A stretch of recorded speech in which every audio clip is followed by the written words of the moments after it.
Je m'appelle Minza. Je vis au nord du Togo, dans une région montagneuse qu'on appelle la Kara.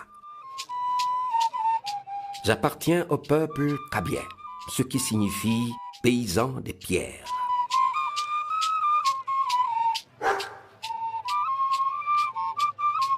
Le paysage rocailleux que vous voyez derrière moi a été façonné par la main de mes aînés, de mes pères et par moi-même, afin d'aménager nos cultures en terrasse.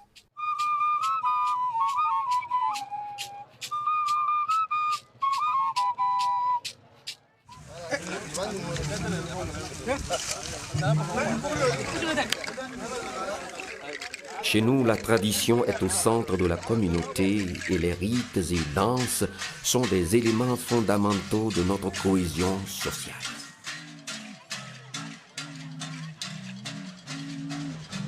Je vais vous faire découvrir mon peuple fier, robuste, tenace.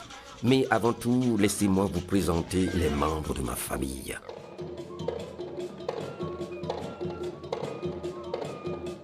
Je suis chef d'une famille de 4 enfants. Le jeune homme avec la daba à l'épaule est Sozimna, le cadet de mes enfants. C'est un intrépide lutteur et un courageux travailleur, également un passionné de la danse traditionnelle.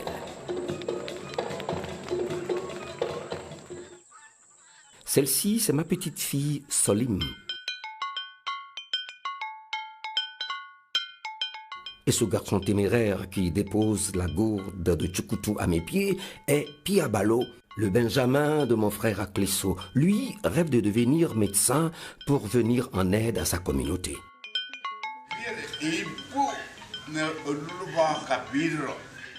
J'ai été moi-même un grand champion de lutte respecté de tout le village. Cela fait toujours la fierté de ma femme qui se plaît à dire que j'ai la ruse du lièvre et la force d'un lion. Ma femme tient de sa mère les secrets du Tchoukoutou, la bière locale à base de sorgho, que savourent à notre cour nos voisins, amis et voyageurs de passage qui se désaltèrent de ce vin délicieux aux effets stimulants. Farandepou à Lamandessi est le premier point d'implantation de nos ancêtres il y a fort longtemps. Depuis, nous nous sommes installés dans toute la Kosa, la Pina et même dans le Doufelgou ou plus généralement dans toute la région de la Kara.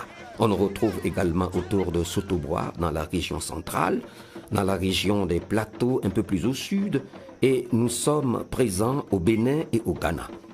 Peuple majoritairement cultivateur, nous nous sommes déplacés vers les autres régions du pays à la recherche de nouvelles terres cultivables, car notre zone de provenance est faite de terres rocailleuses et austères. Nous parlons le kabien, une langue goronsi avec plus de 700 000 locuteurs et disposant d'une académie de langue kabien.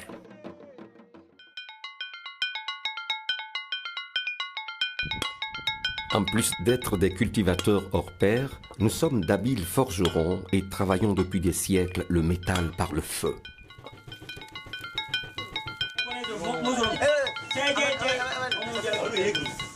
De nos jours, avec le même savoir-faire que nos ancêtres, nous trouvons notre matière première à Bangeli et les grosses pièces de fer récupérées sur des camions tels que les essieux ou jantes deviendront, sous nos mains expertes, des objets usuels de cuisine, des grelots pour notre musique ou toutes sortes d'outils de culture ou de chasse tels que la daba, la houe, le sabre, les flèches et bien d'autres.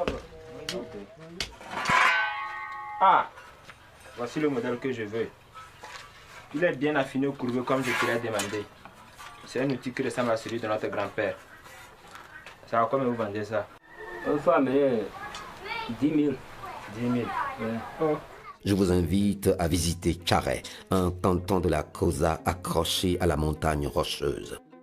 Regardez, observez, laissez-vous séduire par ce paysage grandiose qui est en lui-même une invitation au voyage. Tout ici est pittoresque. Promenez-vous sur les marchés, visitez les habitations traditionnelles, les forêts classées et bien sûr le parc animalier de Sarakawa.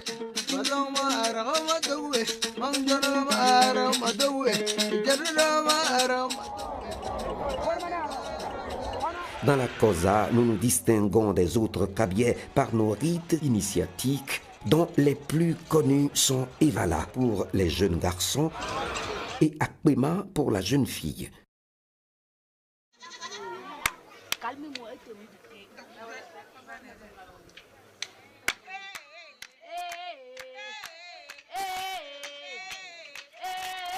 Ces cérémonies initiatiques qui se déroulent annuellement sont également des occasions de réjouissance populaire et de retrouvailles.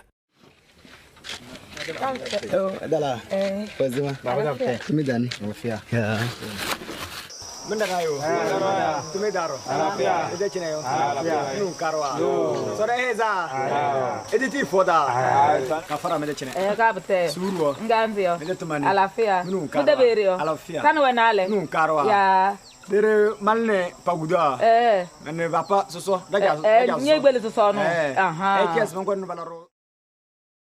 Solom. Na. Solom.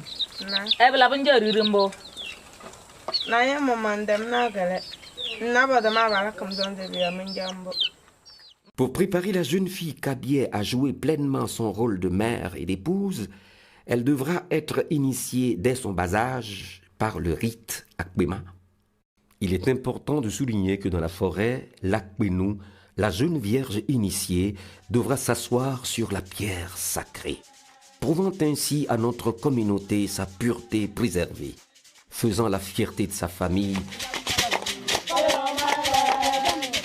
et donnant confiance à son futur fiancé.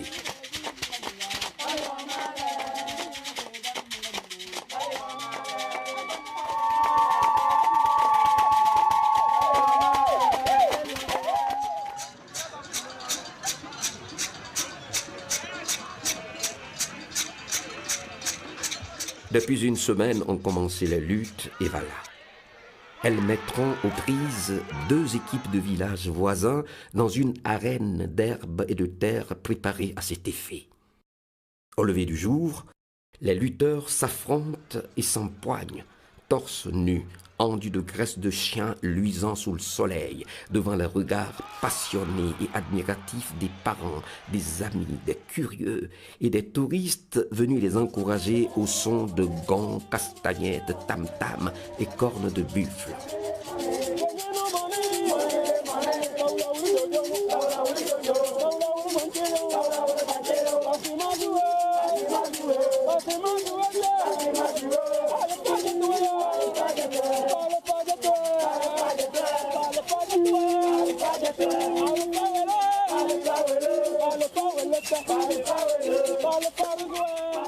Ces combats spectaculaires se déroulent selon des règles précises par équipe de 5 lutteurs venus là pour terrasser leurs adversaires.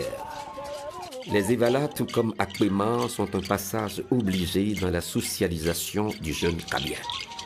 C'est pour cette raison que ces cérémonies d'initiation sont des moments de retrouvailles entre fils Kabyais, de réjouissance populaire, fêtes de chants, de danse et de partage. C'est également un véritable spectacle pour les milliers de visiteurs qui se rendent chaque année à cette période sur les terrains des luttes.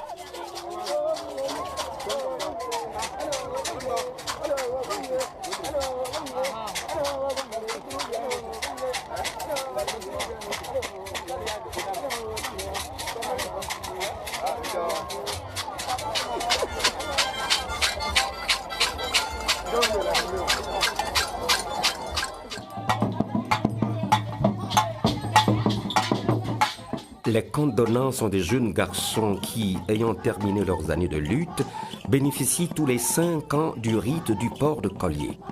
Ainsi, le jeune boucle la série des initiations et trouve sa place naturellement au sein de notre société en tant qu'adulte respecté.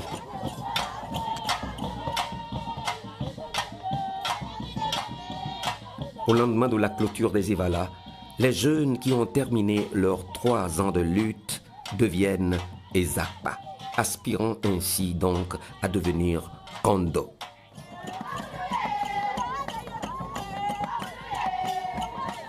Le jour de l'apothéose, le kondo se distingue par la danse, l'escalade de la butte ainsi que la frappe du gong mbané. La cérémonie de kondo permet aux jeunes leur intégration dans la classe des adultes. Le jeune peut donc se marier et prendre part aux décisions concernant la vie communautaire. Comme vous le voyez, nous attachons une grande importance à notre rang social.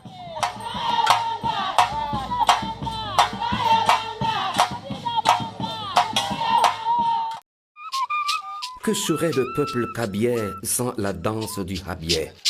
En effet, le rabier ou la danse des voyants n'est pas une cérémonie initiatique comme les autres, mais un rituel quinquennal fondamental pour la communauté.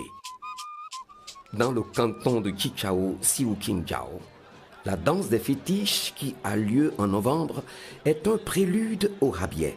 Le principal but de cette cérémonie est l'exorcisation ou le renvoi de la mort. La compétition contenue dans cette cérémonie vise à parfaire l'assise des règles de préséance fondées, après l'âge de la puissance physique, sur la puissance spirituelle. Elle permet aux danseurs d'être en communion avec le sacré.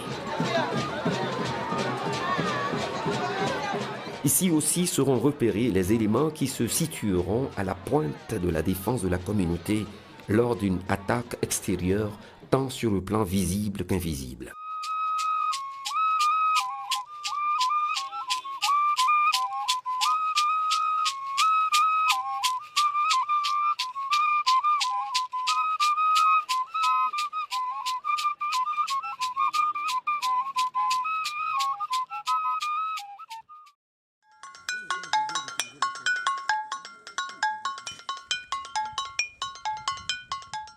Si vous le voulez bien, continuons notre visite en musique.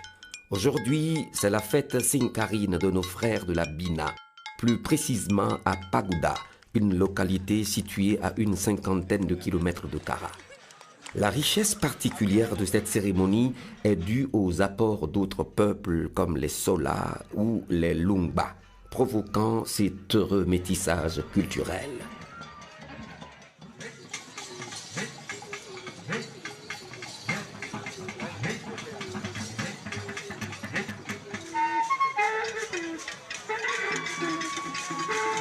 Devant tant de pureté spirituelle où rites et danses s'harmonisent depuis des siècles avec la beauté brute des paysages, le défi se pose aujourd'hui de la préservation de ce riche patrimoine inaltéré, intact, intemporel face à une mondialisation galopante, au brassage culturel et à la modernisation somme toute indispensable à l'évolution de notre peuple.